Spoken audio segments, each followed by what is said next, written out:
કરોડનું કામ અત્યારે અમે કરી શકતા ન હતા, કારણ કે એની જે કિંમત છે એ કિંમતને ધ્યાને રાખી અને ગ્રામીણ વિસ્તારમાં કદાચ કિંમતી ડાયમંડમાં થોડીક જ ચૂક થાય તો એની વાયબિલિટી તૂટી જતી હતી.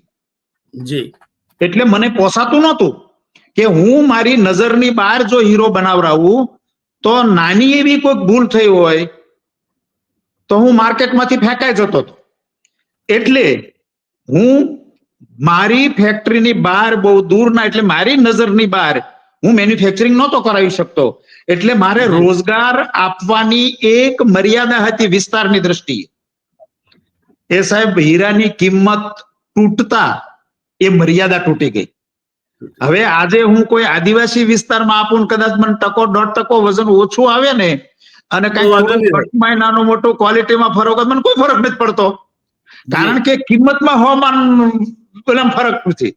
એટલે હું જયારે ટપટપ ની વાત કરતો અને એનું મહત્વ આપતો તો મારે ટપટપ કરતા મમ્મમ નું મહત્વ વધારે હોય છે.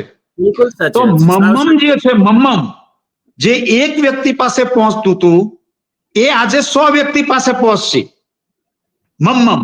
અને એ એવા વિસ્તારમાં પહોંચશે કે જ્યાં આજે રોજગારીની બહુ મોટી જરૂરિયાત છે.